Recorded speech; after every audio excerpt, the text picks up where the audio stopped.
सभी को जय मसीह, प्रेज द लॉर्ड। आज एक और वीडियो के साथ मैं आपके बीच में आप सबको स्वागत करती हूँ। आज मैं 10 मास के ऊपर बात करूंगी। आपको पता है कि 10 मास को लेकर भी विश्वासियों को कंफ्यूज है। 10 मास व्यवस्था का नियम है। आज कितने और भी विश्वासी हैं जिनको नहीं पता है, पर कुछ सेवक पास्टर ने ऐसा सिखाया है कि मलाकी 3:10 व्यवस्था का नियम को कलीसिया के लिए कहा है कि दोगे तो आशीष आएगा, नहीं दोगे तो श्राप आएगा। ऐसा सिखाया है। इसलिए विश्वासी को लगता है कि जो मलाकी 3:10 है, जो मलाकी की पुस्तक है, उसमें जो बातें लिखी है वो कलीसिया के लिए है। यह कंफ्यूजन विश्वासी को है। और मैं बातों को रखने से पहले ये कहना चाहती हूँ कि मलाकी 3:10 मलाकी की पुस्तक में जो भी 10 मास की बातें हो रही है वो व्यवस्था का नियम है। आपको ये बात समझना होगा कि 10 मास व्यवस्था का नियम है। अब 10 मास की चोरी किसने किया था, मैं वचन को पढ़ूंगी। ये समझना होगा। याजक और इजरायली के लिए था व्यवस्था का नियम। जो 10 मास है, चोरी किसने किया था। मलाकी 2 का 1 और 2 वचन में पढ़ूंगी। अब हे याजकों, ये आज्ञा तुम्हारे लिए है। मलाकी 2 का 1 पढ़ोगे तो यहाँ पे क्या लिखा है, हे याजकों, यह आज्ञा तुम्हारे लिए है। अब 2 वचन पढ़ोगे तो यदि तुम इसे ना सुनो और मन लगाकर मेरे नाम का आदर ना करो तो सेनाओं का यहोवा यूं कहता है कि मैं तुमको श्राप दूंगा। तो यहाँ पे साफ लिखा हुआ है 1-2 का 1 और 2 वचन में कि वो याजक के लिए लिखा है, श्राप याजक को दिया है। ठीक है, आपको समझना होगा कि मलाकी 3:10 व्यवस्था का नियम है। मलाकी का पुस्तक 4 का 4 में पढ़ रही हूँ। मेरे दास मूसा की व्यवस्था अर्थात जो जो विधि और नियम मैंने सारे इजराइल के लिए उसको होरेब में दिए थे उनको स्मरण रखो। और लेब व्यवस्था का पुस्तक 27 का 34 जो आज्ञा यहोवा ने इजराइली के लिए दी थी वे यही है। वचन को कॉन्टेक्स्ट में क्या करना है, पढ़ना है, समझना है। मैंने 2 वचन रख दिया है कि 10 मास व्यवस्था का नियम है। अब नया नियम से मैं कुछ बातों को रखूंगी। व्यवस्था का नियम कलीसिया के लिए नहीं है। मैं ये पहले भी बोल चुकी हूँ। 10 मास का टीचिंग ना तो यीशु प्रभु ने दिया, ना पतरस ने दिया, ना पौलुस ने दिया, ना यूहन्ना ने दिया, ना बाकी और सेवक ने दिया।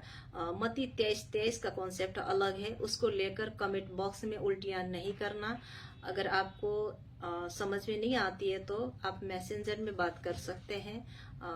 मैं इतने ही कहना चाहती हूँ। और जिस जो विश्वासी लोग खरी शिक्षाओं को फॉलो करते हैं, विश्वासियों को खरी शिक्षा को पसंद है, उनके लिए ये वीडियो है। बाकी विरोध करने वालों के लिए नहीं है। मत्ती 5 का 17 यह न समझो कि मैं व्यवस्था या भविष्यद्वक्ताओं की पुस्तक को लोप करने आया हूँ, लोप करने नहीं परंतु पूरा करने आया हूँ। तो यीशु प्रभु ने खुद ही कहा है कि व्यवस्था को लोप करने नहीं, मतलब तुम्हें व्यवस्था में चलाने के लिए नहीं, पर मैं व्यवस्था को पूरा करने आया हूँ। व्यवस्था को कब पूरा किया, यीशु मसीह ने क्रूस में चढ़कर क्रूस के बलिदान के द्वारा व्यवस्था की जितने भी बातें थी वो सब क्या किया, पूरा किया।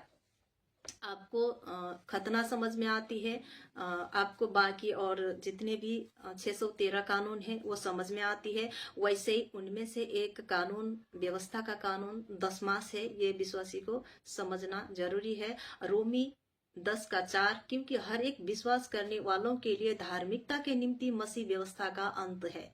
पौलुस कहता है कि मसीह व्यवस्था का अंत है। सारी व्यवस्था की बातों को यीशु प्रभु ने अंत कर दिया है क्रूस के बलिदान में। तो फिर आज कलीसिया को व्यवस्था में चलने की जरूरत नहीं है। और एक वचन गलाती 3:10 इसलिए जितने भी लोग व्यवस्था के कामों पर भरोसा रखते हैं वे सब शराब के अधीन में है। ये भी पौलुस ने कहा है। तो आज यीशु प्रभु ने क्या कर दिया है, यीशु प्रभु ने व्यवस्था की बातों को क्रूस पे खत्म कर दिया है, पूरा कर दिया है। तो फिर भी आज कलीसिया व्यवस्था पर चलती है। तो पौलुस कहता है कि तुम शराब के अधीन में हो। अब एक और वचन पढ़ूंगी, इब्रानी 8 का 13 नई वाचा की स्थापना से प्रथम वाचा को पुरानी ठहरा दिया और जो वस्तु पुरानी और जीर्ण हो जाती है उसका मिट जाना अनिवार्य है। 10 मास व्यवस्था का नियम है।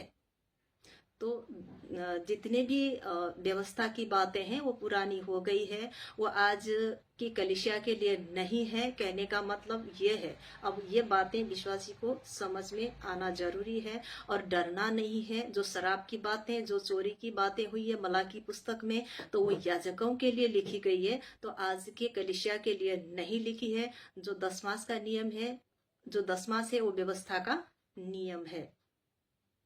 तो मैं आशा करती हूँ कि आप लोग इस छोटा सा वीडियो से बातों को समझेंगे कि 10 मास व्यवस्था का नियम है। मैंने वचनों को कई तरीके से पढ़ के रख दिया है। तो आज के जो कलीसिया है, विश्वासी है, आपको डर के दबाव में आके 10 मास देने की जरूरत नहीं है, देना है। दूसरा कुरिन्थी 9:7 वचन को पढ़ के देना है, नहीं देना है ये बात नहीं है, आपको देना है परमेश्वर के राज्य के लिए, लेकिन जोर जबरदस्ती से नहीं, डर डर डर के नहीं, लेकिन आपको क्या है, आजादी से और अपने मन से खुशी से देना है।